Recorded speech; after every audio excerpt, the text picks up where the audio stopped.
Hello everyone, welcome back to smiley classes. आज लेकर आई हूँ मैं आपके लिए 26 मई 2021 के डेली टॉप एमसीक्यूज। मैं होप करती हूँ आप इस वीडियो को पूरे ध्यान से देखेंगे और पूरे अंत तक देखेंगे। लास्ट में आपसे एक क्वेश्चन भी पूछूंगी, आप उसका आंसर कमेंट सेक्शन में ज़रूर करके बताइएगा। तो चलिए बिना किसी देर के इस वीडियो को जल्दी से स्टार्ट करते हैं। तो आज का पहला सवाल है, वर्ल्ड थायराइड डे कब सेलिब्रेट किया जाता है?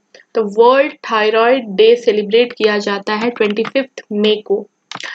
इसको फर्स्ट टाइम इस्टेब्लिश किया गया था 2008 में कि वर्ल्ड थायराइड डे सेलिब्रेट किया जाएगा। दुनिया में बहुत सारे थायराइड एसोसिएशंस हैं, जैसे कि यूरोप और अमेरिका ने, उन लोग ने कहा था कि ये डे सेलिब्रेट करने की आवश्यकता है। उसके बाद लैटिन अमेरिका और एशिया ओशियाना ने भी कहा।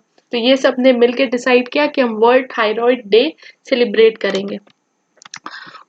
अब थायराइड डे सेलिब्रेट क्यों किया जाता है? तो अवेयरनेस क्रिएट करने के लिए लोगों में कि थायराइड एक प्रॉब्लम है, उससे आपको बच के रहना है और आपको अपना आयोडीन लेवल हमेशा मेंटेन करके रखना है अगर आप नहीं चाहते हो आपको थायराइड की प्रॉब्लम हो। अब थायराइड बेसिकली होता क्या है? ये एक बटरफ्लाई शेप्ड ग्लैंड है हमारे थ्रोट में और ये प्रोड्यूस करता है T3 हार्मोन या T4 हार्मोन। T3 क्या होता है? थायरॉक्सिन होता है। T4 क्या होता है? ट्रायोडोथ्रोनिन। ट्रायोडोथ्रोनिन होता है। ठीक है, तो दो तरह का हार्मोन है और ये अगर मेंटेन कौन करता है इसको? थायराइड स्टिमुलेटिंग हार्मोन TSH इसे, इन दोनों हार्मोन को हमारे बॉडी में मेंटेन करके रखता है। थायराइड का काम क्या होता है? ये हमारे बॉडी के मेटाबॉलिज्म को रेगुलेट करता है और अगर मानिए थायराइड हार्मोन हमारे बॉडी में कम हो जाता है तो हमें हाइपोथायराइडिज्म हो जाता है, जिसमें हमारा सडनली वेट गेन होने लगता है। वही अगर इंक्रीज हो जाता है थायराइड में तो हमें क्या हो जाता है? हाइपरथायराइडिज्म। इसमें क्या होता है? वेट लूज हो जाता है।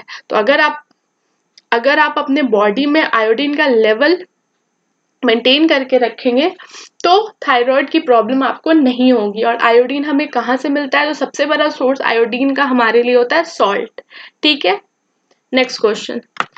उससे पहले आज 25 मई के बारे में मैं आपको एक और इन्फॉर्मेशन बता दूं कि इस दिन इंटरनेशनल मिसिंग चिल्ड्रन डे भी मनाया जाता है। इंटरनेशनल मिसिंग चिल्ड्रन डे कब मनाया जाता है? 25 मई को मनाया जाता है। इसको प्रोक्लेम किया था यूएस प्रेसिडेंट रोनाल्ड रेगन ने 1983 में और इसको फर्स्टली रिकॉग्नाइज किया गया था 2001 में। ओके, और आपको ये भी याद रखना है कि फॉरगेट मी नॉट फ्लावर इसका एम्बलम है। कौन सा flower? Forget me not flower. अब बढ़ते हैं नेक्स्ट क्वेश्चन की तरफ। अभी एक कंट्री ने लॉन्च किया है plan for global pandemic radar. Plan for global pandemic radar, ये जिस कंट्री ने लॉन्च किया है वो है यूके। यूके ने लॉन्च किया है ग्लोबल पैंडेमिक रडार का प्लान। अब यूके के प्राइम मिनिस्टर है बोरिस जॉनसन। वो रिसेंटली अभी ग्लोबल हेल्थ समिट अटेंड कर रहे थे। वहां पे उन्होंने अनाउंस किया कि हम global pandemic radar plan launch करेंगे। ओके, तो उसमें क्या है? उसमें क्या करेंगे? वो एक पैथोजन के लिए सर्वेलेंस नेटवर्क, सर्वेलेंस क्या मीन, जो मॉनिटर करेगा कि पैथोजन जो है वो इमर्ज कैसे हो रहा है और कोविड-19 के वेरिएंट्स को भी आइडेंटिफाई करेगा। इस रडार का मेनली यही काम होगा। रडार क्या होता है? बेसिकली किस चीज को आइडेंटिफाई करने के लिए उसको यूज होता है। तो वैसे ही ये क्या करेगा? कोविड-19 वेरिएंट्स को आइडेंटिफाई करेगा और नए डिजीजेस को भी आइडेंटिफाई करेगा। अब यूके की बात हो रही है तो यूके की कैपिटल क्या है? लंदन है। आपको ये बात याद रखनी है। नेक्स्ट क्वेश्चन, किस स्टेट ने लॉन्च किया है मिशन ऑक्सीजन सेल्फ रिलायंस? तो mission oxygen self reliance launch किया है महाराष्ट्र गवर्नमेंट ने। ठीक है, अब वो क्या करेगी? वो चाहती ये है कि उनके स्टेट में जितना ऑक्सीजन की डिमांड है वो उनके स्टेट में ही पूरा हो जाए। तो इसके लिए वो कुछ अलग से इंसेंटिव्स प्रोवाइड करेगी उन इंडस्ट्रीज को जो ऑक्सीजन प्रोड्यूस करेंगे। ओके, नेक्स्ट क्वेश्चन, किस स्टेट ने लॉन्च किया है वत्सल्य योजना? तो जिस स्टेट ने वत्सल्य योजना लॉन्च किया है वो है उत्तराखंड। ठीक है, तो उत्तराखंड के सीएम तीरथ सिंह रावत ने लॉन्च किया वत्सल्य योजना। अब वत्सल्य योजना क्या है? ये बेसिकली उन बच्चों के लिए, उन अनाथ बच्चों के लिए ये स्कीम है जो बेसिकली जिनके पेरेंट्स कोविड से उनकी डेथ हो गई है, जिनके पेरेंट्स की कोविड से डेथ हो गई है, उन बच्चों के लिए है। अब इसमें ये स्कीम है कि उन बच्चों का केयर किया जाएगा 21 ईयर्स तक और उन्हें हर महीने 3,000 रुपए भी दिए जाएंगे। ओके, अब उत्तराखंड की बात हो रही है, तो उत्तराखंड एक स्टेट है इंडिया का, तो उसके बारे में मैं कुछ इन्फॉर्मेशन आपको बताना चाहती हूँ। ये इन्फॉर्मेशन बताने से पहले मैं आपको ये बताना चाह रही हूँ कि रोज जब भी मैं किसी स्टेट की बात करूंगी तो मैं आपको उससे रिलेटेड जो भी एग्जाम में पूछा जाता है वो सारे क्वेश्चंस मैं करा दूंगी कि उत्तराखंड का जब भी नाम आए, उससे रिलेटेड किसी एग्जाम में क्वेश्चन आए, तो वो सारा इन्फॉर्मेशन आपको इस वीडियो में मिल जाएगा। मैं रोज ट्राई करूंगी कि मैं एक स्टेट कवर करूं। तो ये पार्ट आपको कैसा लगा आप जरूर कमेंट सेक्शन में करके बताइएगा और मुझे ये भी बताइएगा कि मैं इस सेक्शन को कंटिन्यू रखूं या नहीं रखूं। तो अब बढ़ते हैं उत्तराखंड के बारे में। उत्तराखंड को बेसिकली देवभूमि भी कहा जाता है। इसका फॉर्मेशन कब हुआ था? 9 नवंबर 2000 में इसका फॉर्मेशन हुआ था। उत्तराखंड की दो कैपिटल है, एक है समर कैपिटल गैरसेन, एक है विंटर कैपिटल देहरादून। उत्तराखंड के सीएम अभी कौन है? तीरथ सिंह मौर्य। गवर्नर अभी कौन है? बेबी रानी मौर्य। ठीक है, अब बात करते हैं कुछ नेशनल पार्क्स की जो उत्तराखंड में है। उत्तराखंड में एक नेशनल पार्क पाया जाता है जिम कॉर्बेट नेशनल पार्क। ठीक है, यहाँ पे बंगाल टाइगर पाए जाते हैं। ठीक है, अब जिम कॉर्बेट पार्क जो है वो इंडियन सब कॉन्टिनेंट का ओल्डेस्ट नेशनल पार्क है। अब इसे 1936 में स्टैब्लिश किया गया था, लेकिन जब 1936 में इसे स्टैब्लिश किया गया तो इसका नाम था हेली नेशनल पार्क। बाद में इसका नाम जिम कॉर्बेट नेशनल पार्क रख दिया गया। अब बात करते हैं दूसरे नेशनल पार्क की। उत्तराखंड में the Nanda Devi and valley of flowers national park भी पाया जाता है। ये दोनों मिलकर एक यूनेस्को वर्ल्ड हेरिटेज साइट है। पहले नंदा देवी अलग थी, लेकिन बाद में द नंदा देवी और valley of flowers national park एक ही है। ओके, फिर आता है राजा जी नेशनल पार्क, गोविंद वसु विहार नेशनल पार्क और गंगोत्री नेशनल पार्क। ये सारे नेशनल पार्क उत्तराखंड में पाए जाते हैं। तो ये सारी बातें आपको उत्तराखंड के बारे में याद रखनी। नेक्स्ट क्वेश्चन, अभी रिसेंटली एक इंस्टीट्यूशन ने प्रपोज किया है $15 बिलियन का ग्लोबल वैक्सीनेशन प्लान। तो जिस इंस्टीट्यूशन ने $15 बिलियन का ग्लोबल वैक्सीनेशन प्लान प्रपोज किया है वो है IMF, इंटरनेशनल मॉनेटरी फंड। ठीक है, अब ये प्लान जो है वो ऑलमोस्ट कवर करेगा 2021 तक 40% ग्लोबल पॉपुलेशन को और 2022 के फर्स्ट हाफ तक 60% पूरी दुनिया के पॉपुलेशन को कवर करेगा। अब IMF की बात हो रही है तो रिसेंटली जो ग्लोबल हेल्थ समिट हुआ वहां पे IMF की MD क्रिस्टेलिना जॉर्जिया ने अनाउंस किया ये ग्लोबल वैक्सीनेशन प्लान के बारे में। और IMF की चीफ इकोनॉमिस्ट अभी जो है गीता गोपीनाथ है, वो इंडियन ओरिजिन की ही है और IMF का हेडक्वार्टर कहाँ है? वाशिंगटन DC US में। ओके, नेक्स्ट क्वेश्चन, रिसेंटली एक कंट्री ने एक कमर्शियल एयरलाइन को फोर्सफुली रोका। ठीक है, वो ट्रैवल कर रही थी, एक जगह से दूसरी जगह जा रही थी और जब वो उस कंट्री के एयर स्पेस में आई तो उस कंट्री ने उसे जबरदस्ती अपने टेरिटरी में लैंड करने को बोला, ये डरा के कि उसमें बॉम्ब है। ठीक है, तो ये फोर्सफुली किया और झूठा चीज बोला कि बॉम्ब है उसमें। तो रिसेंटली ये काम किस कंट्री ने किया है? ठीक है, तो बेलारूस ने रिसेंटली अभी क्या किया कि एक फ्लाइट जा रही थी ग्रीस से लिथुआनिया। ठीक है, कहाँ से जा रही थी? ग्रीस से लिथुआनिया जा रही थी।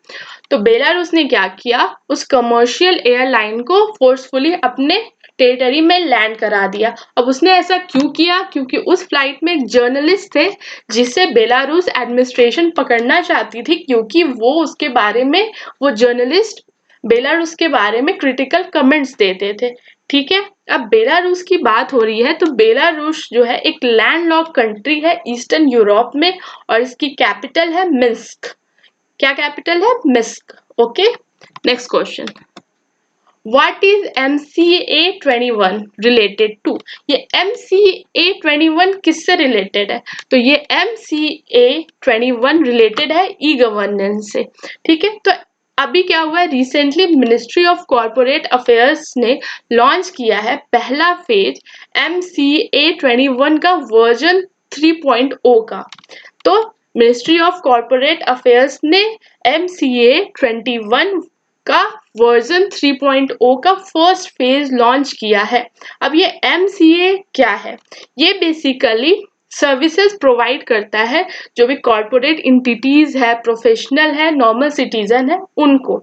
अब आपको बता दूं MCA 21 के बारे में, ये पहला mission mode e governance project है गवर्नमेंट ऑफ इंडिया का, पहला है mission mode e governance project, ठीक है। होप करती हूँ आपको ये समझ आया हो। नेक्स्ट क्वेश्चन, अभी रिसेंटली शाही लीची का पहला कंसाइनमेंट बिहार से किसी दूसरे देश में एक्सपोर्ट किया गया है, तो वो कहाँ एक्सपोर्ट किया गया है? तो पहला कंसाइनमेंट शाही लीची का बिहार से एक्सपोर्ट किया गया है UAE में।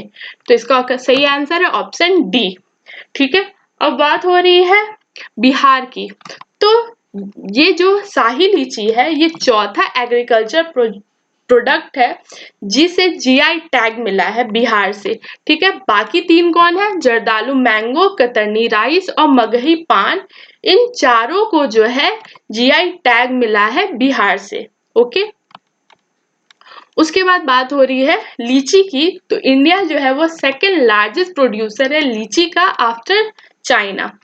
अब एक और चीज मैं आपसे पूछना चाहती हूँ कि आप सब मुझे कमेंट सेक्शन में करके बताइए, जो शाही लीची है वो बिहार में सबसे ज्यादा कहाँ ग्रो की जाती है, ठीक है। तो आप सब मुझे बताएंगे कमेंट सेक्शन में। Next question, Yuan Longping.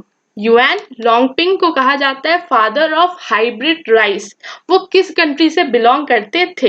Recently उनकी डेथ हो गई है, तो आपको बताना है युआन लॉन्गपिंग जो है, जो जिनको फादर ऑफ हाइब्रिड राइस कहा जाता था, वो किस कंट्री से बिलोंग करते थे? तो वो बिलोंग करते थे चाइना से, ठीक है। अब इन्होंने पहला हाइब्रिड राइस डेवलप किया था 1970s में, जिसे क्या कहते हैं? नैन यू नंबर 2 कहते हैं, ठीक है। अब उन्होंने क्या किया, माना जाता है कि चाइना में फूड सिक्योरिटी उन्हीं के कारण आई, और उन्होंने एग्रीकल्चर वर्ल्ड वाइड भी बहुत कंट्रीब्यूट किया है। इन्हें 2000 में वर्ल्ड फूड प्राइज मिला था और 2001 में रैमन मैग्सेसे से अवार्ड मिला था। अब बढ़ते हैं नेक्स्ट सवाल की तरफ। इंडिया ने रिसेंटली 3 साल का प्रोग्राम साइन किया है फॉर कॉपरेशन इन एग्रीकल्चर। तो ये किस कंट्री के साथ साइन किया? तो इंडिया ने 3 साल का program for cooperation in agriculture sign किया है इजराइल के साथ, ठीक है। तो ये कंटिन्यू करेगा 2023 तक, और ये 5वां Indo Israel agriculture action plan है, ठीक है। इसमें मेनली फोकस होगा सेंटर ऑफ एक्सीलेंस बनाने में और विलेज ऑफ एक्सीलेंस भी बनाने में। अब मैं आपको प्रीवियस डे क्वेश्चन का आंसर बताऊंगी। कल मैंने आपसे पूछा था first boxing Dronacharya awardee coach कौन थे?